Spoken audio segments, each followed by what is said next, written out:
Bismillahirrahmanirrahim. Assalamualaikum warahmatullahi wabarakatuh. Innal hamdalillah nahmaduhu wa nasta'inuhu wa nastaghfiruh wa na'udzu billahi min shururi anfusina wa min sayyiati a'malina. May yahdihillahu fala mudilla lahu wa may yudlil fala hadiya lahu. Ashhadu an la ilaha illallah wahdahu la syarika lahu wa ashhadu anna Muhammadan 'abduhu wa rasuluhu la nabiyya ba'dahu. Ya ayyuhalladzina amanu taqullaha haqqa tuqatih ولا تموتن إلا وأنتم مسلمون يا أيها الناس اتقوا ربكم الذي خلقكم من نفس واحدة وخلق منها زوجها وبث منهما رجالا كثيرا ونساء واتقوا الله الذي تساءلون به والأرحام إن الله كان عليكم رقيبا يا أيها الذين آمنوا اتقوا الله وقولوا قولا سديدا يصلح لكم أعمالكم ويغفر لكم ذنوبكم ومن يطع الله ورسوله فقد فاز فوزا عظيما أما بعد فإن أحسن الكلام كلام الله وخير الهدي هدي محمد صلى الله عليه وسلم وشر الأمور محدثاتها فإن كل محدثة بدعة وكل بدعة ضلالة وكل ضلالة في النار إخواني في الله وأخواتي في الدين أعزني الله وإياكم. Insyaallah pada pertemuan kita kali ini kita akan bahas hukum daripada khamar. Yang sebenarnya pembahasan ini mungkin antum tidak terlalu membutuhkan karena saya sangat meyakini bahwasanya semua yang hadir di masjid ini ya, atau mungkin kita katakan sebagian besarnya tidak pernah menyentuh yang namanya khamar ini dalam penggunaan yang haram. Namun ikhwani fillah wa akhwati fid din azani Allah wa iyyakum. Jika telah kita memperhatikan keadaan masyarakat yang ada, di mana khamar telah tersebar di mana-mana, ya, bir telah tersebar di mana-mana, yang hal ini mengharuskan kita untuk mengetahui hukumnya secara benar. Apalagi di sana ada syubhat yang dilontarkan oleh sebagian orang, bahkan dari sebagian dai, yang mengatakan bahwasanya tidak ada dalil yang pasti yang khusus mengharamkan khamar dalam Al-Quran. Yang ada hanyalah Allah mengatakan fajtanibuhu la'allakum tuflihun, dan jauhilah khamar ya, semoga kalian beruntung. Tidak ada dalam Al-Qur'an Allah mengatakan hurrimat alaikumul khamar, hurrima alaikumul khamar, tidak ada. Tidak ada dalam Al-Qur'an Allah mengatakan diharamkan atas kalian khamar. Sebagaimana Allah Subhanahu wa taala berfirman hurrimat alaikumul maitah, diharamkan atas kalian maitah. Kata mereka, ini menunjukkan bahwasanya khamar itu tidak haram, paling cuma makruh. Karena Allah hanya memerintahkan untuk menjauhinya. Belum lagi banyak syubhat-syubhat yang lain ya, yang merubah khamar dengan nama yang lain. Kemudian juga mengingat timbul kerancuan di antara para ikhwah atau sebagian orang tentang definisi khamar yang benar seperti apa. Apakah alkohol termasuk khamar atau tidak? Oleh karena itu mengingat akan hal ini, maka insya Allah dengan waktu yang terbatas, semoga Allah memberi barakah terhadap waktu kita ini, kita akan sedikit menyinggung tentang masalah khamar dan hukumnya. Ikhwani fillah wa akhwati fid din azani Allah wa iyyakum. Ketahuilah bahwasanya Allah Subhanahu wa taala menciptakan kita di atas muka bumi ini adalah untuk beribadah kepada Allah Subhanahu wa taala. Maka jika kita mengingat waktu yang Allah berikan kesempatan bagi kita di atas muka bumi ini, dan dibandingkan dengan amalan kita, tentunya kita harus takut pada Allah Subhanahu wa taala. Waktu yang terbatas, kemudian amalan yang sedikit.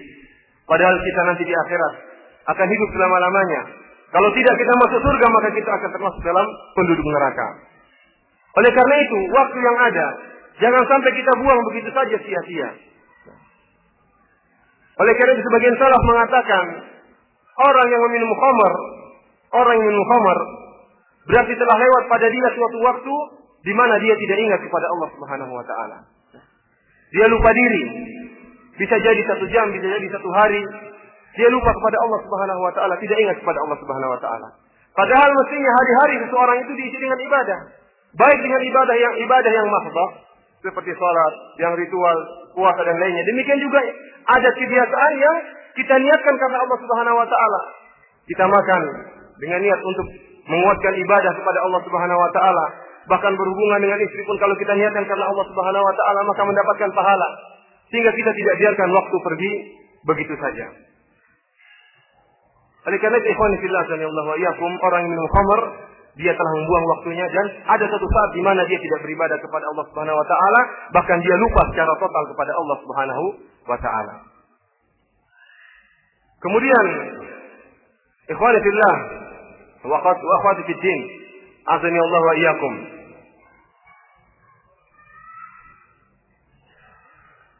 Kalau ada yang bertanya, bukankah tatkala orang tidur juga lupa kepada Allah Subhanahu wa taala? Sama dengan orang minum bir.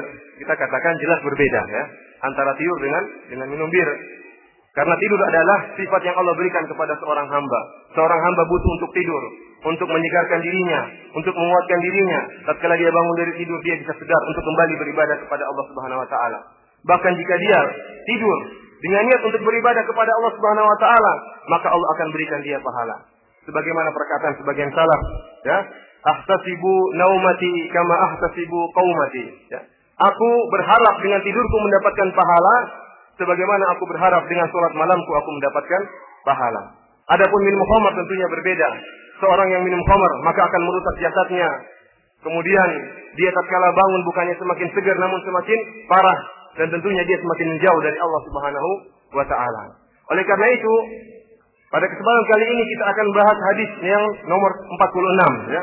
Hadis nomor 46,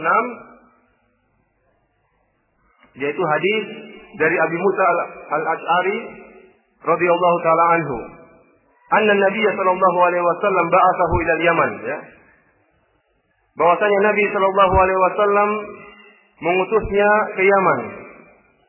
Fasa'alahu an asribatin tusna'u biha. Tatkala Abi Musa al-Asy'ari diutus oleh Rasulullah sallallahu alaihi wasallam ke Yaman, dia mendapati beberapa model minuman yang ada di negeri Yaman. Maka dia pun bertanya kepada Nabi sallallahu alaihi wasallam tentang hukum minuman-minuman tersebut. Wa ma hiya? Maka Rasulullah sallallahu alaihi wasallam bertanya kepada Abu Musa al-Asy'ari, ya, apa minuman-minuman tersebut? Kata beliau, minuman yang ada di negeri Yaman yaitu al-bid'u wal mizru, ya. Al-bid'u sebagaimana dijelaskan dalam hadis ini, faqultu li Abi Burdah, mal bid'u? Qala nabidul asl wal mizru nabidus syair, ya. Al-bid'u yaitu nabiz yang dibuat dari madu. Artinya madu itu dimasukkan dalam suatu bejana, yang bejana tersebut ada airnya. Tatkala dimasukkan madu kemudian dibiarkan ditutup dengan rapat, kemudian dibiarkan beberapa waktu, maka lama-lama madu tersebut mulai ada reaksi sehingga akhirnya lama-lama berubah menjadi khamar. Demikian juga al-mizru. Al-mizru yaitu yang dibuat dari gandum, ya. Gandum dimasukkan dalam bejana yang ada airnya, kemudian ditutup dengan rapat dan dibiarkan terutama pada daerah panas, maka dia cepat bereaksi, kemudian semakin timbul alkohol sedikit demi sedikit, akhirnya memabukkan. Bagaimana hukum meminum minuman seperti ini, ya? Yaitu jus, tapi lama-lama bisa memabukkan kalau dibiarkan lama-lama, ya. Apa kata Rasulullah sallallahu alaihi wasallam? Kullu muskirin haram. Kata Rasulullah sallallahu alaihi wasallam, semua yang memabukkan itu hukumnya haram, ya. Semua yang memabukkan hukumnya adalah haram. Ikhwani fillah wa iyyakum, telah datang ancaman yang sangat banyak dalam Al-Quran maupun hadis-hadis terhadap orang yang minum khamar. Hal ini dikarenakan karena orang yang minum khamar berarti dia telah menutup akalnya. Padahal jika kita perhatikan dalam Al-Quran, Allah Subhanahu wa taala sangat memperhatikan masalah akal. Karena akallah yang membedakan antara seorang manusia dengan binatang, seorang manusia dengan hewan. Oleh karena itu dalam Al-Quran ada penyebutannya sejumlah 49 kali dalam bentuk yang berbeda-beda. Ya. Allah menyebutkan misalnya, Allah mengatakan dengan sigo afala ta'qilun. Mengapakah kalian tidak menggunakan akal kalian? Seperti dalam firman Allah Subhanahu wa taala, atamuruna an-nasa bil birri wa tansawna anfusakum wa antum tatluna al-kitab afala ta'qilun. Apakah kalian menyuruh orang-orang untuk melakukan kebaikan dan sedang kalian melupakan diri kalian untuk melakukan kewajiban? Kalian menyuruh orang namun kalian tidak melaksanakannya. Padahal kalian telah membaca Alkitab, afala ta'qilun. Apakah kalian tidak menggunakan akal kalian? Bahkan orang-orang yang tidak menggunakan akalnya, ya, di dunia ini dengan penggunaan yang benar, maka di akhirat kelak dia akan menyesal. Ya. Dia punya akal, namun akalnya tidak digunakan dengan benar, maka dia dianggap tidak berakal. Sebagaimana orang yang minum bir, akalnya ada, ya, namun dia minum bir, hakikatnya tidak punya akal, akalnya telah pergi tatkala dia sedang minum bir. Apa kata Allah Subhanahu wa taala menceritakan tentang penyesalan mereka? Wa qalu law kunna nasma'u aw naqilu ma kunna fi ashabis sa'ir. Kata mereka, kalau seandainya kami dulu di dunia mau mendengarkan dan mau menggunakan akal kami, ma kunna fi ashabis sa'ir, maka kami tidak termasuk dari penduduk neraka. Ya. Namun demikianlah nasib orang-orang yang meremehkan akalnya, tidak menggunakan akalnya. Dan ayat-ayat seperti ini banyak sekali. Seperti saya katakan, jumlahnya ada 49 kali dalam Al-Quran. Yang hal ini menunjukkan Al-Quran atau Allah Subhanahu wa taala sangat memperhatikan masalah akal. Ya. Oleh karena itu Allah Subhanahu wa taala menjadikan hukum taklif, perintah untuk melaksanakan ibadah hanya kepada orang-orang yang berakal. Maka barang siapa yang ingin keluar dari perintah Allah Subhanahu wa taala, boleh jika dia tidak berakal atau dihukumi dengan hukum orang yang tidak berakal. Oleh karena itu Rasulullah SAW mengatakan, Rufi al-qalamu an salasa. Pena itu diangkat dari 3 golongan. Al-majnun, yaitu orang gila. Al-maghlub ala aklihi, yang akalnya tidak ada. Hatta yufih, sampai dia itu sadar. Wa anin naim, dari orang yang tidur. Hatta yastayqif, sampai dia terjaga. Wa anis sobi, hatta yahtalim. Anak kecil sampai dia dewasa. Ya. Oleh karena itu, karena pentingnya akal, maka Allah jadikan akal ini sebagai tempat untuk diturunkannya hukum-hukum Allah Subhanahu wa taala. Barang siapa yang tidak punya akal, maka tidak wajib baginya untuk sholat, puasa, dan lain sebagainya.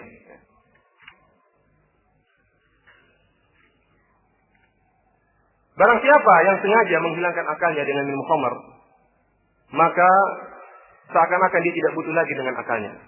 Seakan-akan dia ingin hidup sebagaimana binatang, ya. Oleh karena itu sebagian salaf mengatakan, saya heran melihat seorang yang dia dengan sengajanya dirinya, dengan ikhtiarnya, dengan pilihannya, dia sengaja untuk menghilangkan akalnya, sehingga dia termasuk dari min zumratil majanin, sehingga dia masukkan golongannya dalam orang-orang gila. Ya. Dia itu waras. Ya. Kemudian dilihat orang-orang gila, lagi gila, mungkin dia senang. Bagaimana caranya supaya saya bisa seperti orang gila? Maka dia minum khamar supaya akalnya hilang, maka termasuklah dia dalam kumpulan orang-orang gila. Sebagian salaf mengatakan, saya heran kok ada orang seperti ini. Mau masukkan dirinya termasuk dalam orang-orang gila. Oleh karena itu Ibnu Abi Dunya, tatkala suatu saat dia melewati seorang yang sedang minum khamar, minum bir, ya. Kemudian orang ini kencing di kedua tangannya. Orang ini kencing di kedua tangannya. Setelah dia kencing, kemudian dia berwudu dengan kencingnya, ya. Ini kisah nyata. Kemudian setelah dia berwudu, dia mengatakan apa? Alhamdulillahilladzi ja'alal islama nura wa ja'alal ma'a tahura. Kata dia, segala puji bagi Allah yang telah menjadikan Islam cahaya dan telah menjadikan air sebagai penyuci. Ya. Kenapa? Karena dalam keadaan mabuk. Ya. Masya Allah, mabuknya orang dulu masih zikir, ya. Mabuknya orang sekarang sudah tidak zikir. Ini mabuknya orang dulu. Kemudian bagaimana? Dia menjadikan kencingnya dianggap sebagai sebagai air wudu. Tentunya ini sesuatu yang sangat lucu, ya. Oleh karena itu kita harus mengerti hukum khamar. Sungguhnya kalau antum perhatikan metode Al-Quran dalam menjelaskan hukum khamar, maka antum dapati bahwasanya khamar itu jelas-jelas hukumnya haram dan tidak bisa diragukan lagi. Ayat, ya, sampai disebutkan 9 sisi pengharaman khamar tersebut. Akan saya sebutkan satu persatu insyaallah. Ayat yang menjelaskan tentang hukumnya khamar yaitu dalam surat Al-Maidah dari ayat 90 sampai ayat 92. Saya bacakan. Ya ayyuhalladzina amanu, innamal khamru wal maisiru wal ansabu wal azlamu rijsun min amali syaitan. Wahai orang-orang yang beriman, sungguhnya hanyalah khamr dan maisir perjudian dan patung-patung berhala-berhala dan anak-anak panah yang dijadikan sebagai alat untuk mengundi nasib. Rijsun min amali syaitan. Benda-benda tersebut adalah najis dan termasuk dari perbuatan syaitan. Fajtanibuhu, maka jauhilah perbuatan-perbuatan tersebut. La'allakum tuflihun. Semoga kalian beruntung. Innama yuridu syaitanu an yuqi'a bainakumul adawata wal baghdha fil khamri wal maisir.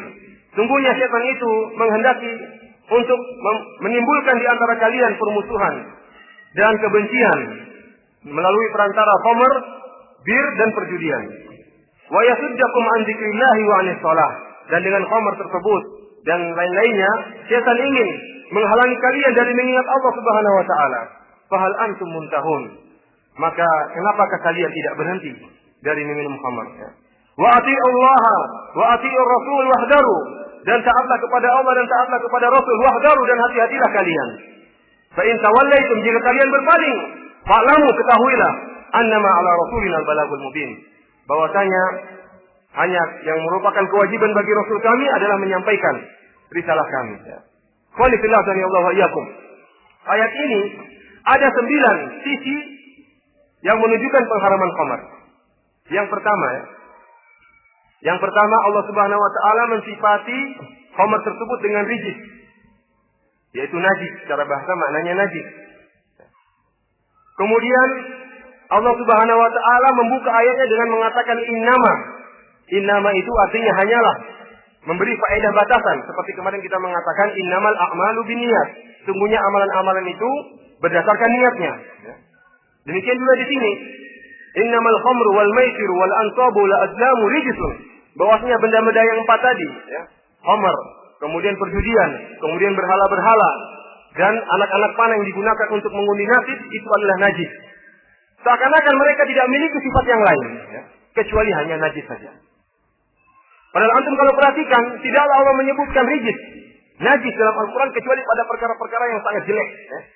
Allah tidak menyebutkan suatu rijis kecuali pada perkara-perkara yang sangat jelek. Contohnya Allah berfirman, "Fajtanibur rijsa minal awsan." Dan jauhilah kalian najisnya, yaitu berhala-berhala yang disembah. Karena merupakan kesyirikan. Merupakan najis yang sangat besar adalah kesyirikan. Kemudian juga Allah Subhanahu wa taala berfirman dalam ayat yang lain, "Wa ammal ladzina fi qulubihim maradun fazadathum rijsan ila rijsihim wa matu wa hum kafirun." Adapun orang-orang dalam hatinya ada penyakit, tatkala turun ayat fazadathum rijsan, ayat tersebut hanya menambah kekafiran dalam diri mereka. Mereka sendiri sudah ada kekafiran, kemudian Allah tambah najis dalam diri mereka karena mereka tidak beriman dengan ayat yang Allah turunkan. Wa matu wa hum kafirun, dan mereka mati dan mereka dalam keadaan kafir. Allah sebutkan rijis pada kekafiran. Rijis ini maknanya kekufuran. Dan masih banyak ayat-ayat yang lain yang menunjukkan bahwasanya tidaklah Allah menyebutkan rijis dalam Al-Quran kecuali menunjukkan perkara itu sangat jelek. Dan khamar disifati innama. Khamar itu seakan-akan tidak memiliki sifat kecuali hanya kenajisan. Ini sisi yang pertama yang menunjukkan akan keharaman khamar. Yang kedua, Allah Subhanahu wa taala menggandengkan khamar dan perjudian di satu sisi digandengkan dengan kesyirikan, yaitu al-azlam wal ansab, al-ansab wal azlam. Menyembah berhala merupakan kesyirikan. Kemudian mengundi nasib dengan anak panah juga merupakan kesyirikan. Tatkala Allah menggandengkan suatu perkara dengan kesyirikan, menunjukkan perkara itu luar biasa jeleknya. Ya, karena digandingkan dengan kesyirikan, yang kesyirikan adalah inna syirka la zulmun azim. Bahwasanya syirik adalah kezaliman yang sangat besar. A'zamu dzulm adalah kesyirikan. Kezaliman yang paling besar adalah kesyirikan. Kemaksiatan yang paling besar adalah kesyirikan. Tatkala digandingkan dengan khamar, menunjukkan khamar itu bukan perkara sepele. Ini yang kedua. Yang ketiga, Allah menyebutkan rijsun min amali syaitan, bahwasanya khamar termasuk perbuatan setan. Dan kita tahu dalam bahasa Arab tidaklah disebut ini termasuk perbuatan setan kecuali perkara tersebut jelek. Ya. Perkara tersebut berarti jelek sekali. Ini termasuk perbuatan setan. Ini sudah menunjukkan keharamannya. Oleh karena itu jika datang dalam hadis-hadis bahwasanya setan melakukan demikian, maka kita diperintahkan untuk menyelisih setan tersebut. Karena kita tidak boleh meniru perbuatan setan.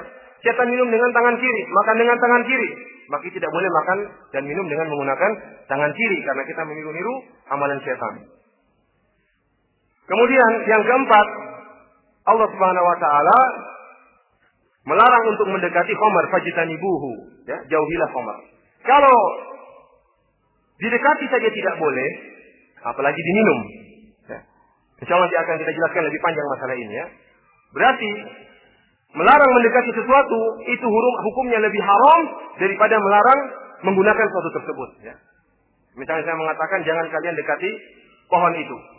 Itu lebih haram hukumnya antum memakan buah yang ada di pohon itu. Kalau saya mengatakan dengan perkataan saya, jangan antum dekati pohon itu, daripada dengan saya menggunakan perkataan saya, jangan makan buah yang ada di pohon itu. Kalau saya mengatakan janganlah engkau memakan buah yang ada di pohon itu, boleh bagi antum untuk mendekati pohon tersebut. Ya. Namun selama tidak antum makannya maka tidak mengapa. Berbeda kalau saya mengatakan jangan kalian dekati pohon itu, berarti sama sekali tidak boleh didekati, apalagi sampai memakannya.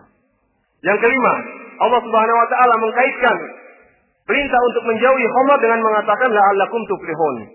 Semoga kalian beruntung. Dan beruntung di sini adalah umum, mencakup beruntung di dunia dan beruntung di akhirat. Mafhum mukhalafahnya, kebalikannya, barang siapa yang tidak menjauhi khamar, malah terjatuh dalam khamar, minum khamar, maka dia telah lepas darinya keberuntungan, maka dia akan mendapatkan kecelakaan baik di dunia maupun di akhirat. Kemudian yang keenam, ya. Yang keenam, Allah Subhanahu Wa Taala menyebutkan akibat buruk, dampak buruk dari khamar dalam hubungan kemasyarakatan. Allah mengatakan innama yuridu syaitanu ayyuqi bainakumul adawata wal baghdha.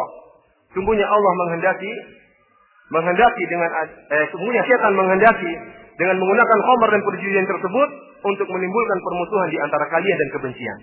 Ya. Oleh karena itu ini hukumnya haram ya. Sebagaimana tatkala Rasulullah SAW melarang najwa. Najwa itu ada misalnya tiga orang, kemudian yang dua saling berbicara namun dengan suara yang pelan, seakan-akan berbisik-bisik. Ini Rasulullah SAW larang. Kenapa? Karena orang ketiga bisa tersinggung. Jangan-jangan kedua orang ini membicarakan saya. Oleh karena itu Rasulullah SAW melarang najwa. Kenapa? Karena bisa timbul permusuhan. Padahal belum tentu. Ya. Namun karena bisa menimbulkan permusuhan maka hukumnya haram. Demikian juga minum khamar dan sudah jelas banyak sekali permusuhan, apalagi perjudian, banyak sekali permusuhan yang disebabkan oleh khamar dan perjudian. Kemudian yang ketujuh, ya. Allah mengatakan wa yasuddakum an dzikrillahi wa anis shalah. Bahwasanya khamar tersebut bisa menghalangi mengingat Allah dan bisa menghalangi kalian daripada salat. Ini jelas bahwasanya sesuatu yang menghalangi zikir kepada Allah, yang menghalangi seorang salat hukumnya adalah haram. Kemudian yang kedelapan, Allah akhiri ayat yang 91 dengan mengatakan fahal antum muntahun. Maka mengapakah kalian tidak berhenti, ya? Kata para ulama, ya, pertanyaan ini Allah mengatakan kenapakah kalian tidak berhenti dari minum khamar? Ini adalah pertanyaan untuk menjelek-jelekan, ya. Untuk menjelek-jelekan. Artinya menunjukkan bahwasanya khamar tersebut hukumnya haram. Dan yang terakhir, sisi yang terakhir, Allah mengatakan wa atiullaha wa atiur rasul wahdaru. Allah kaitkan ayat tentang pengharaman khamar dengan ayat untuk taat kepada Allah dan Rasulnya. Artinya apa? Artinya Allah mendidik kepada kita bahwasanya kalian itu tatkala meninggalkan khamar, perjudian dan lain-lainnya itu adalah karena dalam rangka taat kepada Allah dan taat kepada Rasulnya. Dan inilah tarbiyah yang telah dilakukan oleh Rasulullah SAW. Rasulullah SAW tatkala melarang sesuatu, dia kaitkan dengan perintah. Wa atiullah wa atiur rasul. Ya. Taatlah kepada Allah, taatlah kepada Rasul. Maka tinggalkanlah perkara ini. Dan barang siapa yang terbiasa dididik seperti itu, maka akan semakin bertambah keimanannya. Berbeda dengan tatkala antum melarang orang, misalnya melarang orang merokok, jangan kalian merokok ya. Nanti bisa menimbulkan penyakit, bisa menimbulkan kanker, bisa menimbulkan ini. Metode seperti ini tidaklah digunakan kecuali kepada orang-orang yang imannya lemah. Adapun imannya, orang-orang yang imannya kuat, maka cukup kita katakan takutlah engkau kepada Allah. Takutlah engkau kepada hari akhirat. Takutlah engkau hari kiamat nanti engkau akan dihisab. Takutlah azab-azab yang telah Rasulullah SAW ancam bagi orang-orang yang minum khamar. Kalau orang beriman, namun kalau orang tidak beriman, susah. Ya. Maka kita harus mengatakan, ini bahaya, khamar itu ada bahayanya. Ya, bisa ini, bisa menimbulkan ini. Ya. Dan metode seperti ini kurang bagus diterapkan pada kaum muslimin. Sehingga apa? Mereka tidak tertarbiyah, terdidik untuk beriman kepada Allah Subhanahu wa Ta'ala. Dan metode seperti tidak berhasil. Antum tahu orang-orang kafir, mereka lebih jeli, lebih pandai daripada kita dalam menjelaskan bahayanya khamar. Mungkin kita nemukan 10 bahaya khamar, mereka nemukan 100. Kita nemukan 100, mereka nemukan 1000 tentang bahaya khamar. Bahkan yang minum khamar juga mungkin tahu bahaya khamar. Para dokter-dokter itu juga mungkin ada yang minum khamar, mungkin ada yang merokok. Mereka tahu bahaya. Kalau disuruh terangkan bahaya rokok, dokter tersebut bisa terangkan 100 bahaya rokok. Bahkan yang pertama kali mengharamkan rokok adalah penjual rokok sendiri. Ditulis peringatan pemerintah, rokok itu bisa menimbulkan kanker. Tapi iklannya besar, tulisannya kecil sekali. Ya. Itu. Mereka tahu hukumnya, namun mereka tidak mau meninggalkan. Karena metode seperti ini bukanlah metode yang digunakan oleh Rasulullah SAW dalam melarang orang. Boleh digunakan, namun bukan metode yang asal. Bukan metode yang asasi. Pertama kali digunakan untuk melarang orang menjauhi suatu hal-hal yang haram. Oleh karena itu, ikhwan fillah, Allah wa iyyakum. Antum dapati bagaimana para sahabat imannya yang tertarbiyah. Tatkala Rasulullah SAW ajarkan kepada mereka, jika kalian tinggalkanlah perkara ini kan untuk taat kepada Allah dan Rasulnya. Tatkala turun ayat pengharaman khamar, sebagaimana disebutkan dalam Al-Bukhari, dalam Sahih Bukhari dari Anas bin Malik radhiyallahu taala anhu, dia berkata, "Kuntu saqiyal qaum." Saya pada suatu hari, saya ini tukang menuangkan khamar untuk orang-orang ya. Jadi tugas anak karena dia kecil, dia tugasnya menuangkan khamar ya. Mungkin ada 100 orang dia tuangkan ya. Di manzilati Abi Thalha. Suatu saat orang berkumpul di rumahnya Abu Thalha dan saya tukang menuangkan khamar. Panazala tahrimul khamar, maka turunlah ayat tentang pengharaman khamar. Fa amara munadiyan fanada. Maka Allah Subhanahu wa taala mengutus maka Rasulullah sallallahu alaihi wasallam mengutus seorang untuk menyerukan kepada kaum muslimin bahwasanya khamar telah diharamkan. Tatkala terdengar suara, ada seruan-seruan dari dalam rumah, Abu Thalha berkata kepadaku, "Ukhruj, keluarlah engkau ya Anas. Fanzur madza hada saut? Ma hada saut? Suara apa ini? Kok ada seperti orang teriak-teriak?" Faqala fakharajtu, kata Anas, maka aku pun keluar melihat suara apakah tersebut. Faqultu hada munadin yunadi ala innal khamra qad hurrimat. Seorang sedang menyerukan bahwasanya khamar telah diharamkan, bir telah diharamkan. Faqala li, langsung saat itu Abu Thalha mengatakan, "Idhab, keluarlah engkau, fa ahrikha, dan buanglah khamar tersebut." Qala, maka Anas berkata, aku melihat khamar jurab fi suqil Madinah. Aku melihat khamar dibuang di jalan-jalan yang ada di Madinah. Orang semua minum khamar. Bagaimana Rasulullah SAW hanya mengutus satu orang saja untuk menghilangkan budaya minum khamar. Ya. Tidak perlu bikin iklan bahaya khamar, bahaya ini, bahaya rokok, bahaya, tidak perlu. Cukup utus satu orang saja. Berteriak, khamar telah diharamkan, semua langsung meninggalkan. Bahkan ada yang masih di mulutnya, kemudian dibuang dari mulutnya. Ya. Dan mengatakan, "Intahaina Rabbana, kami berhenti ya Allah dari minum khamar." Ini bukan minum khamar sehari 2 hari, kemudian berhenti, enggak. Sebagian sahabat bahkan bertahun-tahun mereka terbiasa minum khamar, sudah jadi pecandu. Ya. Pecandu khamar berat, tidak seperti pecandu rokok kayaknya. Pecandu khamar berat. Namun, tatkala turun satu ayat saja menyatakan bahwasanya khamar itu haram, mudah bagi mereka untuk meninggalkannya. Mudah bagi mereka untuk meninggalkannya karena mereka mendahulukan cinta kepada Allah dan cinta kepada Rasul daripada cinta duniawi. Ya. Namun sekarang bagaimana usaha? Antum lihat orang Amerika saja, mereka mengeluarkan uang bertriliun-triliun untuk meniadakan khamar, namun mereka tidak mampu. Seperti ada cerita, saya nggak usah sebut kampungnya. Ada satu kampung, kok tidak ada tidak ada. Aduh, nggak usah ya, saya khawatir nanti ada yang ketahuan. Nggak usah saja ya. Insya Allah nanti kalau sendiri-sendiri saja, nggak usah di depan umum. Kemudian ikhwani fillah dan Allah, kita lanjutkan saja ya. Kemudian ikhwani fillah dan Allah, setelah kita memperhatikan sisi-sisi pengharaman khamar di sini, di mana telah saya sebutkan 9 sisi pengharaman khamar, yang jika satu sisi itu saja kita jadikan pegangan, maka sudah cukup bagi kita untuk mengharamkan khamar. Namun antum tahu, Allahu latifun khabir. Allah itu maha mengetahui, maha berilmu. Allah tahu bahwasanya di sana akan ada orang dari kaum muslimin yang mereka akan meragukan keharaman khamar. Ya. Allah tahu. Oleh karena itu harus Allah buat 9 sisi untuk mengharamkan khamar. Sebagaimana telah saya sebutkan tadi di awal pembahasan, ada syubhat yang mengatakan bahwasanya khamar itu hukumnya tidak haram, tetapi hukumnya makruh. Allah tidak pernah mengatakan hurrimat alaikumul khamr, diharamkan atas kalian khamar. Sebagaimana Allah mengatakan hurrimat alaikumul maitah, diharamkan atas kalian bangkai. Tidak ada, yang ada fajtanibuhu, jauhilah. Ya. Setelah kita singgung tadi bahwasanya perkataan Allah Subhanahu wa taala jauhilah itu lebih berat daripada Allah mengatakan jangan kalian lakukan, lebih berat. Contohnya dalam ayat yang lain Allah mengatakan tentang kala Allah melarang Nabi Adam dan Hawa untuk memakan buah khuldi. Ya, kalau ada yang menambahkan buah khuldi, ada yang mengatakan bukan buah khuldi. Intinya Allah melarang mereka berdua untuk makan buah dari suatu pohon. Kata Allah Subhanahu wa taala, "Wala taqraba hadhihi syajarata fatakuna minadh dhalimin." Dan janganlah kalian berdua wahai Adam dan Hawa mendekati pohon ini, ya. Maka kalian berdua menjadi termasuk orang-orang yang zalim. Ya. Akhirnya datang setan merayu-rayu ya. Merayu-rayu akhirnya pun Adam memakan buah tersebut kemudian dikeluarkan dari surga. Ya. Ingat, larangan bukan berarti kalau kita terapkan kaidah mereka, berarti kita katakan hukum memakan buah kuldi itu makruh bagi Adam, ya kan? Makruh tidak? Makruh karena Allah mengatakan la taqrabu hadhihi syajarah. Janganlah engkau Adam dan Hawa mendekati, artinya jauhilah pohon ini. Berarti Allah tidak mengatakan haram bagi kalian untuk memakan buah ini. Berarti kalau kita terapkan kaidah mereka ini, kita katakan bahwasanya hukum memakan buah khuldi di sisi bagi hak Adam itu hukumnya cuma makruh. Dan kita protes sama mereka, ya. Di mana Adam dikeluarkan dari Hawa hanya karena melakukan perkara yang makruh. Intinya perkara tersebut adalah haram.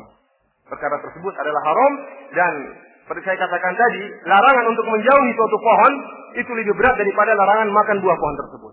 Karena seorang jika dilarang untuk memakan buah tersebut, boleh bagi dia mendekati pohon. Kemudian boleh manjat pohon, ya. Boleh kemudian naik mendekati buahnya. Kemudian boleh memegang-megang buahnya, ya. Boleh dipinggir, boleh diambil, tapi nggak boleh dimakan. Semuanya boleh, yang penting tidak boleh dimakan. Ya. Ini kalau yang dilarang adalah makan buah. Tapi kalau dilarang mendekati, maka baru mendekati ada lampu merah. Ya. Itu tidak boleh. Berarti, tatkala mau mendekati itu sudah merupakan kemaksiatan. Sudah merupakan kemaksiatan. Sebagaimana firman Allah Subhanahu wa taala, "Wala taqrabu zina." Dan jangan kalian dekati zina. Berarti zina hukumnya apa? Makruh menurut kaidah antum. Wah, kalau gitu makruh enak. Kalau megang aja haram, tapi zinanya makruh. Wah, haram karena Rasulullah mengatakan lebih baik ditusuk dengan besi, jarum besi daripada megang wanita yang bukan mahramnya. Jelas ada nasnya, tidak boleh. Lebih baik ditusuk dengan besi. Tapi kalau zina, kata Allah, wala taqrabu zina, jangan kalian mendekati zina. Berarti berzina itu hukumnya makruh. Berarti orang-orang bisa melakukan zina. Ini kaidah syaitaniyah. Kaidah dari syaitan yang syaitan telah membisikkan mereka dengan kaidah ini, ya. Ya, syaitan membisikkan kaidah ini kepada mereka. Kemudian Allah juga telah berfirman, "Fajtanibu rijsa minal autan." Dan jauhilah kalian menyembah berhala. Berarti kita katakan apa? Menyembah berhala berarti hukumnya makruh, ya. Karena Allah tidak mengatakan janganlah kalian menyembah berhala. Diharamkan bagi kalian menyembah berhala. Intinya ikhwan fillah Allah alaikum, syubhat ini adalah syubhat yang sangat lemah. Namun bagi siapa yang ada penyakit dalam dirinya dianggap merupakan dalil yang kuat, ya. Demikian orang punya penyakit, kalau ada syubhat sedikit saja, maka kemudian dipegang, dijadikan dalil untuk menghalalkan perkara-perkara yang haram. Kemudian ikhwan fillah Allah wa iyyakum. Kalau kita perhatikan keadaan orang-orang yang minum khamar, ya, sungguh menyedihkan keadaan mereka. Ya. Di dunia mereka sengsara, di akhirat mereka lebih sengsara lagi. Dalam satu hadis, ya, Rasulullah SAW mengatakan, kullu muskirin khamar. Ya, semua yang memabukkan itu adalah khamar. Wa kullu muskirin haram, dan setiap mabukan adalah hukumnya haram. Wa man syaribal khamra fid dunya famata, barang siapa yang minum khamar di dunia lalu dia meninggal, wa huwa yudminuha wa lam yatub, dan dia menjadi pecandu khamar dan tidak bertobat kepada Allah Subhanahu wa taala, lam yashrabha fil akhirah. Ya, maka dia tidak akan minumnya khamar tersebut di akhirat. Ya. Allah Subhanahu wa taala adalah zat yang maha adil. Tatkala Allah Subhanahu wa taala menguji hamba-hambanya, melarang mereka untuk minum khamar, ya, Allah akan balas mereka di akhirat kelak. Allah akan berikan kepada mereka sungai khamar. Ya. Boleh bagi mereka untuk minum khamar di akhirat. Tentunya tidak sama dengan khamar yang ada di sini. Semua yang ada di akhirat tidak sama dengan yang ada di dunia. Yang sama cuma namanya. Ya. Cuma kalau tidak disebut dengan nama itu, antum bingung semua. Ya. Oleh karena itu disebut dengan nama yang mirip dengan ada di sini, namun hakikatnya berbeda. Maka barang siapa yang menjaga dirinya, menjaga mulutnya dari minum khamar, maka boleh bagi dia untuk minum khamar di akhirat kelak. Ya. Sebagaimana firman Allah Subhanahu wa taala, "Matsalul jannati allati wa'idal muttaqun." Ya. Apakah perumpamaan penghuni surga yang dijanjikan kepada orang-orang yang bertakwa? Di mana dalam surga tersebut, fiha anharu min ma'in ghairi asin. Dalam surga tersebut ada sungai yang isinya air yang tiada berubah rasanya. Wa anharun min laban, dan sungai-sungai, ya. Bukan sungai saja, sungai-sungai yang isinya susu, ya. Lam yataghayyar ta'muh, yang rasanya tidak berubah. Wa anharun min khamrin ladzatan lisyaribin. Dan di sana ada sungai-sungai yang isinya khamar, ya. Antum boleh minum. Ingat, ini khamar bukan untuk mengenyangkan, untuk menghilangkan dahaga. Allah Subhanahu wa taala mengatakan, "Ladzatan lisyaribin," untuk berlezat-lezat. Antum boleh minum 1 botol, 2 botol, 1 galon, 1 drum, terserah antum. Antum boleh tenggelam dalam khamar tersebut, berenang-renang, boleh. Ya. Boleh di surga. Ya. Ini untuk kesenangan, bukan untuk kenyang-kenyang, ya. Bukan untuk menghilangkan dahaga. Ladzatan lisyaribin. Ini balasan bagi orang-orang yang menjaga dirinya dari khamar. Ya. Oleh karena itu, meminum khamar adalah perbuatan yang sangat jelek sekali. Jangankan minum khamar, perkara-perkara yang mengantar seorang untuk melakukan peminuman khamar, yang membantu proses peminuman khamar atau membantu proses pembuatan khamar, maka semuanya dilaknat. Dalam satu hadis yang sahih, Rasulullah SAW bersabda, "Atani Jibril," datang kepadaku Jibril. Faqala, dan dia berkata, "Ya Muhammad, inna Allaha la'anal khamar." Wahai Muhammad, sungguhnya Allah melaknat khamar. Khamar sendiri dilaknat. Zatnya sendiri dilaknat, menunjukkan khamar itu hukumnya haram. Wa asiraha, Allah melaknat orang yang memeras atau mengambil sari buah untuk dijadikan khamar. Mengambil anggur kemudian dibuat jus supaya dijadikan khamar. Allah melaknat orang seperti ini, walaupun dia tidak minum. Wa mu'tasiraha, dan orang yang minta untuk diperaskan, Allah laknat juga. Wa syaribaha, peminum khamar, Allah juga laknat. Wa hamilaha, dan pembawa khamar, ya, yang bawa khamar ke toko, kemudian mengambil mobil bawa khamar antar ke toko, semuanya dilaknat. Wal mahmulah ilaihi, dan yang dibawakan khamar, saya kan cuma penjual, dibawakan khamar pada dia penjual, kamu juga dilaknat, ya. Wa bai'aha, penjualnya juga dilaknat. Wa saqiyaha, penuangnya juga dilaknat. Wa musqiyah, dan orang yang minta untuk dituangkan juga dilaknat. Kalau Anda perhatikan hal ini, ya, dalam hadis ini disebutkan banyak golongan dilaknat. Ya. Lebih banyak golongan yang merupakan sarana untuk minum khamar daripada penyebutan peminum khamar sendiri. Artinya menunjukkan hal-hal yang bisa mengantarkan kepada peminum khamar itu sudah dilaknat. Bagaimana dengan peminum khamarnya itu sendiri, lebih terlaknat lagi, ya. Oleh karena ikhwan fillah Allah sungguh menyedihkan keadaan orang-orang yang minum khamar, ya. Di dunia jasad mereka lemah, fisik mereka jelek. Uang mereka telah buang, ya. Pikiran mereka terganggu, seperti orang teler-teler, ya. Terkadang walaupun sudah berhenti, matanya masih ada sisa asar. Itu bagaimana dulu dia bekas minum khamar, ya. Menimbulkan penyakit dalam diri mereka. Itulah di dunia mereka. Bergabung sama orang-orang gila, ya. Sampai berwudu dengan air kencingnya seperti tadi telah kita sebutkan. Dan di akhirat mereka juga demikian, ya. Mereka terlarang untuk minum khamar yang ada di surga. Bahkan Allah Subhanahu wa taala, ya, memberikan mereka minuman dari cairan penduduk ahli neraka. Keringatnya orang ahli neraka itu, penduduk neraka, dijadikan minuman bagi orang-orang yang minum khamar di dunia. Sebagian dalam satu hadis, Rasulullah SAW bersabda, "Inna 'alallahi 'azza wa jalla la ahdan liman yasrabul muskir."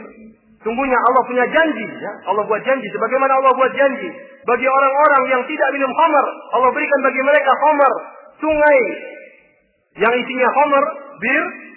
Demikian juga Allah punya janji bagi orang-orang yang minum khamar. Apa janji Allah? Ayyasqiyahu min taylatil khabal. Allah akan meminumkan mereka dengan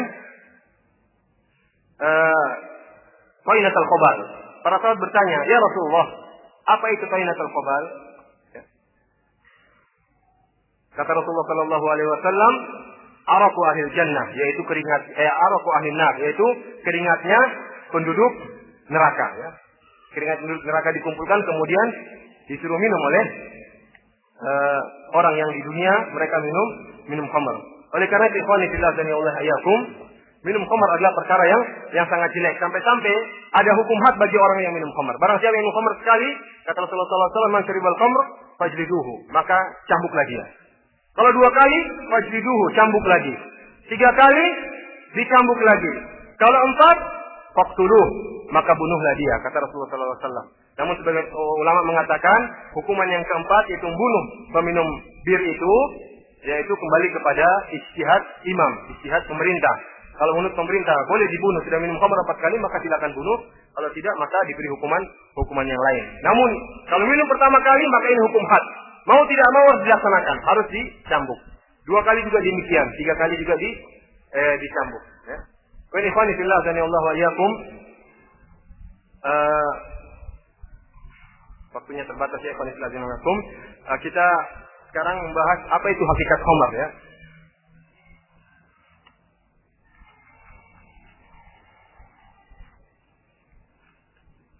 apakah alkohol termasuk khamr atau tidak ya? Kalau antum perhatikan hadis yang telah kita sampaikan tadi, Rasulullah SAW mengatakan kullu muskirin haram.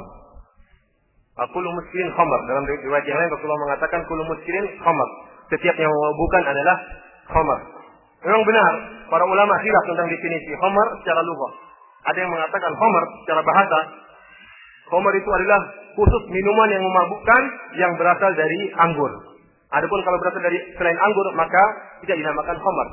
Kita mengatakan kalau memang benar, yang lebih roji, yang paling benar definisi secara bahasa adalah demikian, yang disebut khamr hanyalah yang memabukkan dan yang terbuat dari anggur, maka kita katakan dalam masalah syariat kita kembali definisi secara syar'i. Secara syar'i Rasulullah SAW mengatakan menurut syariat kullu muskirin khamrun, bahwasanya segala yang memabukkan itu adalah khamr. Ya. Bahkan Umar bin Khattab radhiyallahu taala anhu pernah berkhutbah di hadapan para sahabat. Dia mengatakan, "Innahu qad nazala tahrimul khamr wa hiya min khamsati asya." Tatkala turun ayat tentang pengharaman khamr, khamr itu yang ada tatkala itu terbuat dari 5 macam. Al-inab dari anggur, wa tamr dari korma, wal himta dari gandum yang lebih halus ya, wa syair dari gandum yang belum dihaluskan, wal asal dan dari madu. Wal khamru ma khamaral aql. Kemudian kata Umar, dan khamr adalah sesuatu yang menutup akal. Dan tentu itu para sahabat hadir dan tidak ada yang mengingkari. Menunjukkan apa? Khamr itu tidak terbatas pada anggur saja. Kalau memabukkan maka hukumnya khamr. Ini bir apa ini? Bir anggur apa bir pisang? Kalau bir pisang, tidak apa-apa. Apa ada bir pisang? Ada bir pisang tidak? Tapi pisang ada alkoholnya kan? Ada bir durian? Tidak ada. Yang jelas tidak ada bedanya. Mau bir dibuat dari durian, mau buat dari anggur atau buat dari singkong, pokoknya semuanya kalau bisa memabukkan maka hukumnya adalah khamr dan hukumnya adalah haram. Kemudian para ulama mengatakan sama saja. Lafaz Rasulullah SAW ini kullu muskirin khamr, semua yang memabukkan adalah khamr, wa kullu khamrin haram, dan semua khamr adalah haram. Dalam riwayat yang lain Rasulullah SAW diberi jawami'ul kalim ya. Bi khawatimihi. Rasulullah SAW diberi kalimat yang ringkas ya. Kalimat yang padat. Allah mewahyukan kepada Rasulullah SAW untuk mengucapkan satu kalimat yang ringkas namun padat maknanya. Ya. Allah Subhanahu Wa Taala latifun khabir, maha tahu bahwasanya akan ada di sana orang yang mengatakan khamr itu hanya yang diharamkan kalau terbuat dari anggur. Maka jauh-jauh sebelumnya Allah telah mewahyukan kepada Rasulullah SAW untuk mengatakan kullu khamrin haram, kullu muskirin khamr. Semua yang memabukkan adalah khamr, untuk membantah orang-orang yang akan datang di masa depan. Allah Maha tahu sehingga lafaz Rasulullah SAW ini adalah kaidah yang sangat baik. Bahwasanya sesuatu yang memabukkan hukumnya adalah seperti hukum khamr. Maka tidak dibedakan. Apakah bentuknya seperti bentuk bir ataukah bentuknya bukan seperti bentuk bir. Kemudian tidak dibedakan. Apakah berasal dari anggur atau dari singkong atau dari jagung atau dari pisang yang lain. Yang penting memabukkan maka hukumnya adalah khamr. Dan juga tidak dibedakan apakah dia berupa bentuk benda padat ataukah benda cair.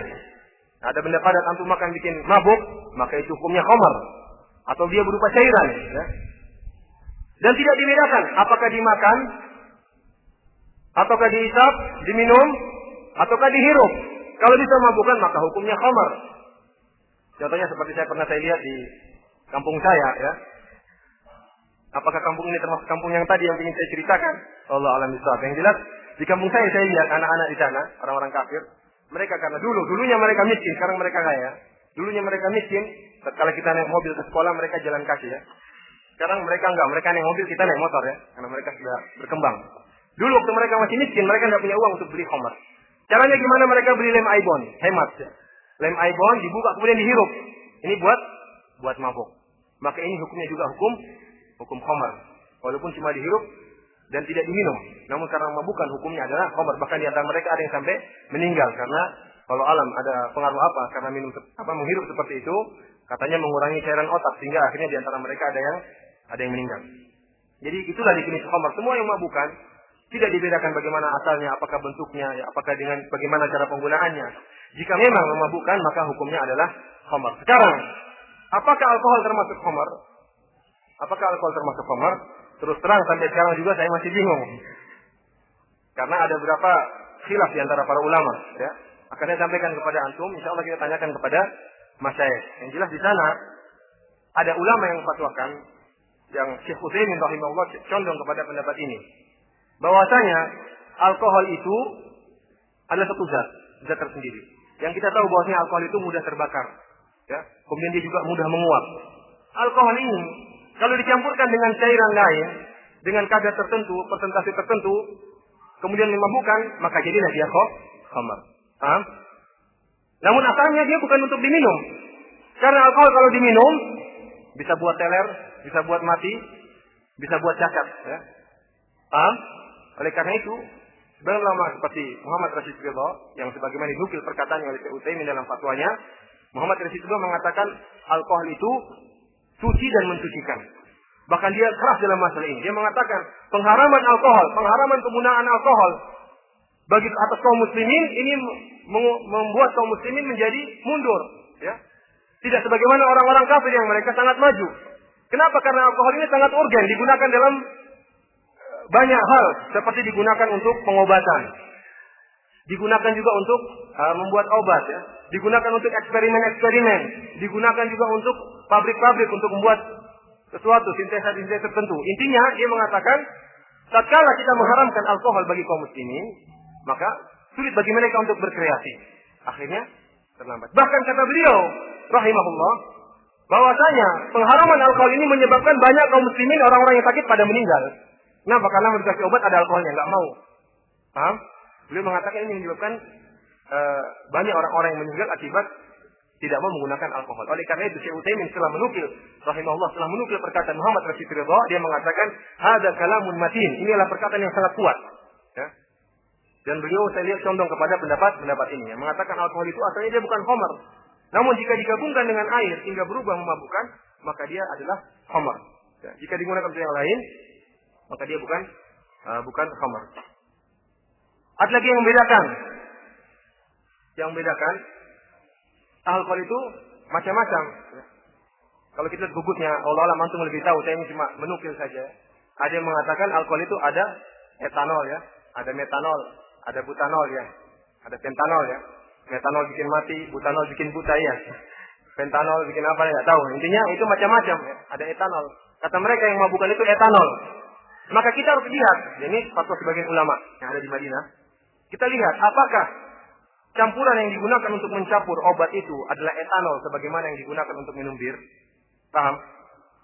Kalau memang itu etanol juga yang digunakan untuk mencampur obat, maka hukumnya seperti hukum khamar. Kalau bukan, maka bukan. Kalau ada penjelasan lebih lanjut. Sebelumnya saya lupa kita menjelaskan tentang hukum apakah khamar itu najis atau tidak. Karena nanti di atas ini dibangun hukum-hukum yang lain, ya. Apakah khamar itu najis atau tidak? Jumhur ulama, mayoritas ulama mengatakan khamar itu hukumnya najis. Karena Allah mengatakan rijsun min amali syaitan. Innamal khamru wal maisiru wal ansabu wal azlamu rijsun min amali syaitan.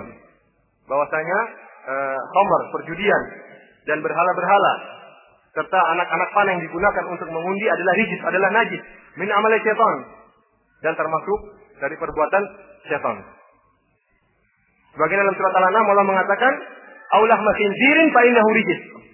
Atau yang diharamkan di antaranya adalah daging babi fa innahu rijis, karena dia adalah najis. Allah mengatakan berarti daging babi itu najis. Ya, dan rijis di sini sebagaimana rijis yang di awal, berarti hukumnya sama-sama najis.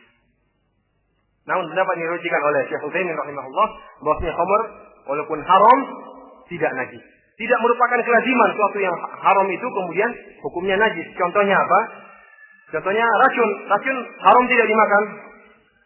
Haram, tapi kalau antum pegang tidak najis. Ya. Kencing onta. Ya. Haram atau tidak? Hah? Tidak haram, ya. Kencing onta itu tidak haram. Oleh karena itu sebagian orang berobat dengan kencing onta. Bahkan ada hadis Rasulullah SAW memerintahkan sebagian sahabat untuk berobat dengan minum kencing onta. Tai ayam haram atau tidak? Hah? Tai kambing haram atau tidak dimakan? Walaupun ada yang menyarankan untuk dijadikan sebagai obat sakit gigi. Dan ini saya dengar sendiri, ya. Katanya tai kambing itu adalah merupakan obat untuk sakit gigi. Allah alam, ya. Atau mungkin dia sudah coba. Kalaupun saya belum coba. Ya. Tai kambing itu haram dimakan karena dia tai. Namanya tai tidak boleh dimakan. Tetapi dia tidak najis. Oleh karena itu Rasulullah SAW sallu fi marabidil ghanam. Kata Rasulullah SAW memerintahkan kepada sebagian para sahabatnya untuk sholat di kandang-kandang kambing. Dan kita tahu bahwasanya kandang kambing itu tidak lepas dari kotorannya. Mungkin ada sedikit tainya atau sedikit kencingnya yang amburadul ya. Karena kambing nggak bisa kita suruh masuk WC dulu sebelum beol. Tentunya sulit. Oleh karena itu mungkin saja ada kotoran-kotoran di situ. Namun apa kata Rasulullah SAW? Sallu fi marabidil ghanam. Sholatlah kalian di kandang kambing ya. Menunjukkan bahwasanya tai kambing itu meskipun haram namun dia tidak najis. Demikian juga khamar. Khamar meskipun haram diminum namun dia tidak najis. Kemudian dalil yang lain ya bahwasanya dalil yang menunjukkan khamar tidak najis bahwasanya al-aslu fil asya at-taharah. Kalau athar bahwasanya asal dari segala sesuatu itu hukumnya najis. Hukumnya tahir, suci. Karena Allah berfirman huwallazi khalaqalakum ma fil ardi jami'an. Dalam surat Al-Baqarah. Sungguhnya Allah lah yang telah menciptakan bagi kalian di atas muka bumi ini semuanya untuk kalian. Ini asalnya. Berarti segala sesuatu asalnya adalah boleh digunakan. Dan asalnya segala sesuatu adalah hukumnya tahir, suci. Sampai ada dalil yang mengatakan hukumnya haram. Atau hukumnya najis. Kemudian tatkala diturunkan ayat tentang pengharaman khamar, para sahabat menumpahkan khamar tersebut di jalan-jalan di kota Madinah, di pasar-pasar mereka tuangkan. Kalau memang najis, maka tidak boleh kita menuangkan najis di jalan-jalan. Tidak boleh. Masa antum buang tai-tai di jalan-jalan kan nggak boleh. Itu najis, nggak boleh. Nanti antum membuat orang lain ternajis. Menunjukkan berarti dia tidak najis. Ya. Kemudian Rasulullah SAW juga tidak menyuruh untuk mencuci bejana tempat khamar tersebut. Berbeda tatkala pengharaman keledai negeri ya diharamkan. Keledai negeri diharamkan. Rasulullah SAW himarul ahliyah Rasulullah haramkan. Kemudian Rasulullah SAW menyuruh untuk mencuci bejana bekas diletakkan daging dari keledai negeri tersebut. Adapun khamar Rasulullah SAW tidak menyuruh demikian. Adapun ayat rijis, Allah mengatakan rijis najis, maka kita katakan itu adalah rijis najis maknawi, bukan najis zat. Maknanya najis karena Allah menggantikan dengan apa? Innamal khamr wal maisir. Perjudian itu najis bukan? Najis tapi maknanya bukan zatnya. Antum pegang kartu antum ternajis enggak? Orang main kartu, perjudian. Kartu kan termasuk perjudian. Najis tidak? Tidak najis, tapi amalan itu yang najis. Demikian juga amalan minum khamr itulah yang najis, tapi khamrnya tidak najis. Walla ansab, demikian juga apa? Demikian berhala-berhala yang disembah. Itu juga tidak najis ya. Antum pegang-pegang berhala itu tidak najis ya. Antum silakan misalnya ke Borobudur yang antum pegang kalau ada Tuhan yang antum pegang hidungnya itu tidak najis, antum tidak ternajisi. Ya. Tuhan-tuhan mereka tentunya. Kemudian azlam, anak panah yang digunakan untuk undian itu pun tidak najis, tapi amalan-amalan tersebut merupakan amalan yang najis ya. Jadi yang rajih bahwasanya khamar itu tidak najis. Adapun para sahabat menumpahkan khamar tatkala itu karena semangat mereka untuk langsung melaksanakan perintah Allah Subhanahu wa taala agar hati mereka tidak terkait dengan khamar. Ya. Kemudian apakah tidak digunakan untuk yang lainnya? Yang jelas tidak sampai kepada kita khamar digunakan untuk hal-hal yang lain tidak sebagaimana seperti zaman kita alkohol digunakan untuk obat, digunakan untuk mencuci luka dan sebagainya. Oleh karena itu ikhwani fillah azanillahu wa iyyakum, timbul pertanyaan, bolehkah penggunaan alkohol untuk membersihkan luka atau untuk membuat gambar atau yang lainnya, intinya penggunaan eksperimen. Yang jelas yang sering kita lihat untuk membersihkan luka. Ya. Bagi siapa yang mengatakan khamr itu najis sebagai pendapat jumhur, kalau bagi siapa yang mengatakan tidak najis maka tidak jadi masalah. Paham? Bagi siapa yang berpendapat ini pendapat yang rajih yang mengatakan bahwasanya khamr tidak najis, maka tidak jadi masalah untuk menggunakan khamr atau menggunakan alkohol untuk mencuci luka. Adapun yang mengatakan najis, khilaf di antara para ulama. Namun yang rajih sebagaimana pendapat Ibnu Taimiyah, walaupun dia itu najis, jika memang dibutuhkan maka tidak mengapa untuk digunakan bukan untuk dimakan tapi untuk digunakan pada pemakaian luar. Tatkala beliau ditanya bagaimana hukum pengobatan dengan mengoleskan lemak babi, beliau jelaskan bahwasanya hukumnya boleh kalau memang dibutuhkan. Kenapa? Karena boleh bagi seorang untuk menyentuh najis. Misalnya dia cebok, ya kan? Itu najis enggak? Tapi ada keperluan. Maka demikian juga ini. Ya. Demikian juga kalau kita memberikan, kemudian nanti dibersihkan tentunya. Jadi apalagi kalau dianggap tidak najis, maka tidak jadi masalah. Oleh karena itu penggunaan khamar untuk perkara-perkara luar itu hukumnya halal. Ini fatwanya Syekh Utsaimin rahimahullah. Kemudian bagaimana hukum penggunaan khamar dalam minyak wangi? Azan jam berapa? 12:04.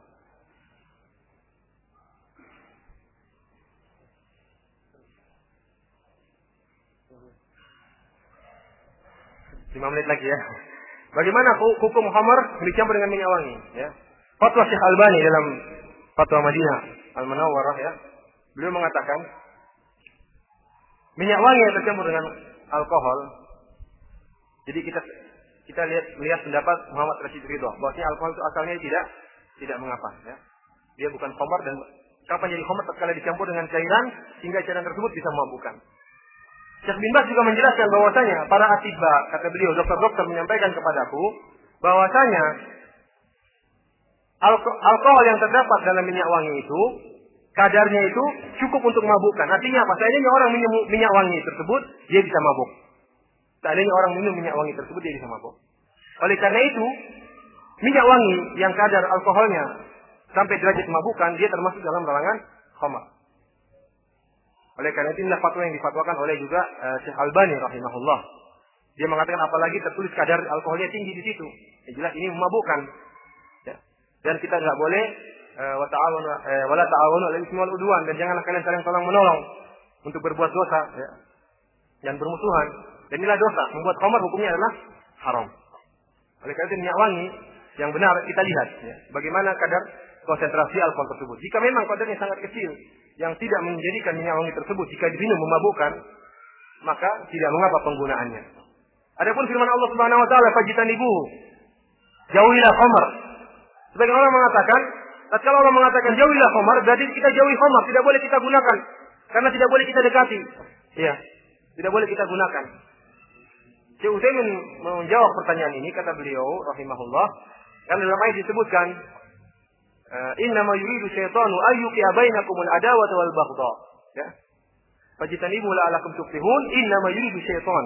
Allah menyebutkan sebab kenapa Allah mengharamkan atau menyuruh orang untuk menjauhi khamar, karena khamar itu menyebabkan permusuhan dan saling kebencian di antara kaum muslimin. Kalau menimbulkan seperti ini, maka jauhi. Namun kalau tidak menimbulkan seperti ini, maka tidak dijauhi. Maka tidak termasuk dalam ayat tadi. Saya ulangi, kalau memang khamar menimbulkan sebab tadi, saling permusuhan dan saling kebencian, maka jauhi. Jika tidak menimbulkan demikian, maka dia keluar dari perintah untuk menjauhi khamar. Paham ini? Oleh karena itu, kalau khamar digunakan untuk membasuh luka, ini tidak menimbulkan permusuhan. Paham? Bahkan kalau tidak pakai alkohol, mungkin pasiennya malah bermusuhan dengan dokternya. Jadi ini asalnya keluar dari ayat-ayat tadi. Insya Allah ada makalahnya ya. Ada sebenarnya pembahasan tentang masalah obat, nanti panjang sekali, tapi insya Allah antum bisa lihat makalahnya nanti bagi peserta, insya Allah dibagi. Kita berikan pertemuan majelis yang benar dari Allah Subhanahu Wa Taala, yang saya pribadi sendiri. Semoga Allah maafkan saya dan antum sekalian. Subhanakallahumma bihamdik asyhadu an la ilaha illa anta astaghfiruka wa atubu ilaik. Assalamualaikum warahmatullahi wabarakatuh.